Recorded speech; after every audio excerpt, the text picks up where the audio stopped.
Hello everybody. Hello guys. Good morning sa inyong lahat. So today is June 10, 2021. So I'm with my husband working down here at Ruby. Mga 15 minutes away lang ito sa amin. So we have to work for the driveway. So look at the driveway that he gonna fix later. So this is the driveway that he gonna fix.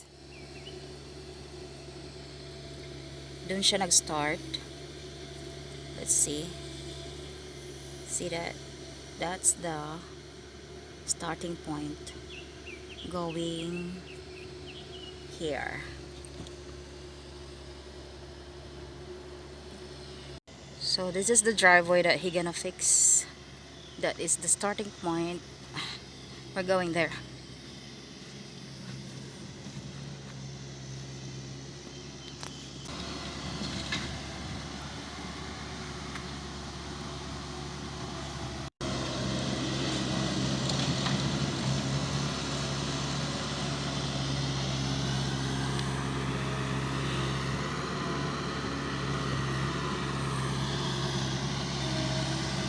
Kailangan pantayin muna.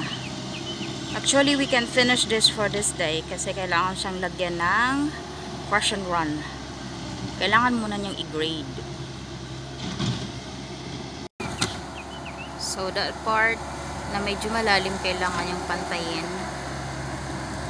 Doon siya kumukuha sa gilid ng ng sand na ilalagay niya dito para mapantay, para magkaroon din ng ditch yung gilid, para yung tubig hindi siya dadaan na sa roadway. So magkakaroon ng sariling daan yung water.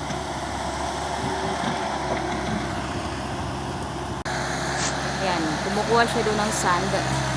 At the same time, ginagawan niya ng ditch yung gilid ng roadway, ng driveway. See that?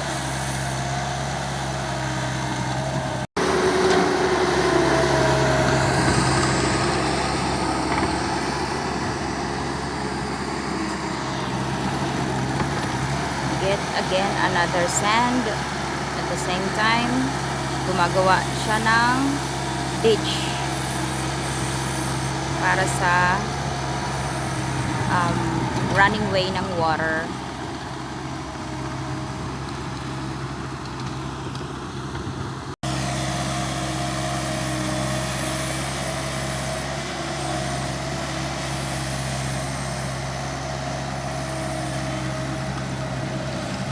Get another.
Ayan,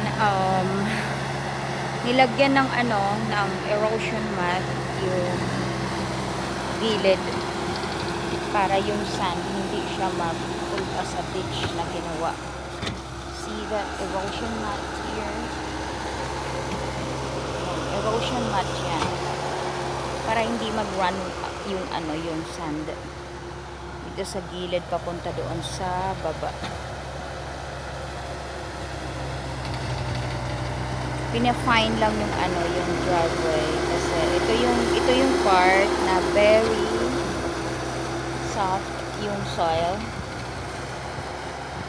So he need to make it fine grading.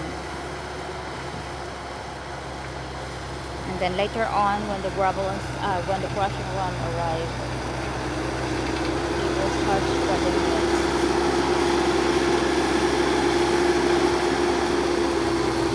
Ito yung ginawa niya last June 10. Ayan yung erosion mat. So, erosion mat helps a lot to make sure. So, ayan siya. Nakakita niyo yan na erosion mat. Oh, this one. This is the erosion mat. So, kikita niyo yan. It helps a lot para hindi mag-run yung, yung soil, yung sand going down to the ditch. And then, yan din yung ginagamit namin erosion mat during nagpapatubo ng ng grass sa yard.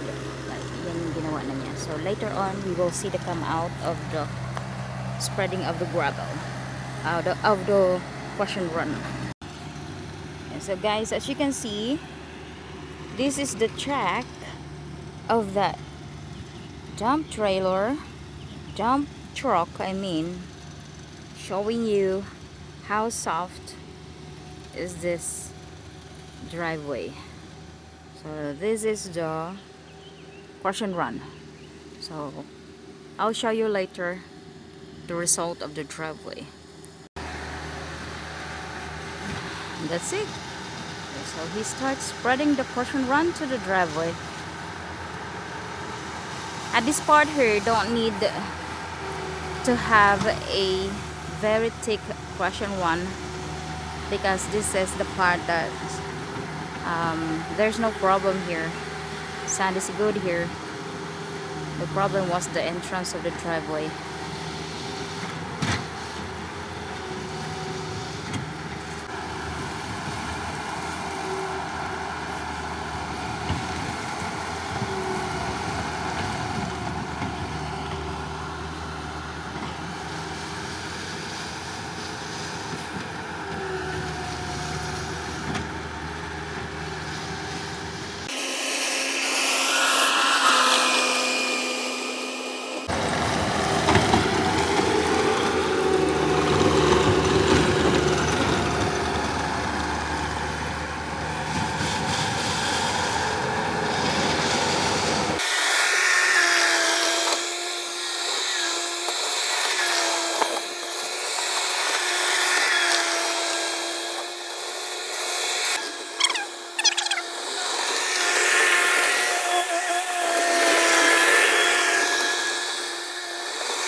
He's here now at the part of the very soft area of the driveway. Let's take a look. Let's observe.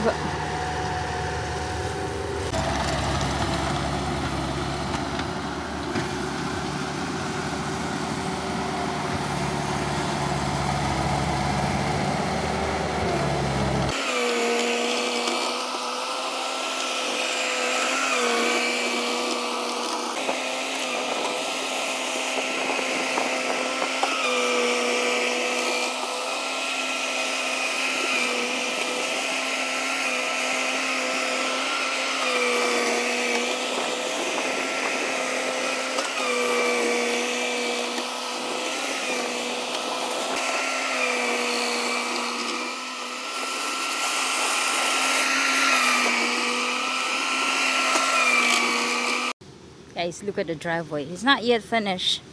We're going up there. Then, see? Da-da-da! Goes to the ditch, to the side. Water from here goes here now. I'm just gonna put, when I get some more rip wrap, the big rocks, just gonna have him fill it up up in here. So you don't need to have a concrete driveway. Is it whole? It is. Yeah, big good to go, man. But he's right, he ain't going nowhere.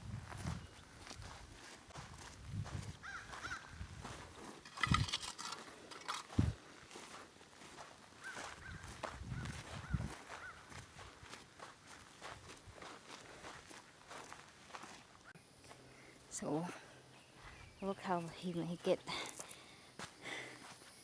He made it pretty. Oh look, how did you do that? Beside like this, so the water will be going this side. Yeah, water, whatever water that comes on the road, it'll flow that way. That's why I tried to tell that old white man that thing a while ago.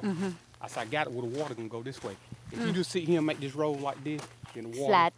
That's right. Then the water gonna This kinda go driveway, in the middle. then this will be it'll useless. wash out. Yep. Wash out the crash and run. The driveway But now when it rains, it'll just. flowing here. Yep. Other side. So we're done. It's done. Okay. Bye bye. We're done. This is the second day spreading crush and run to the driveway. Bye bye.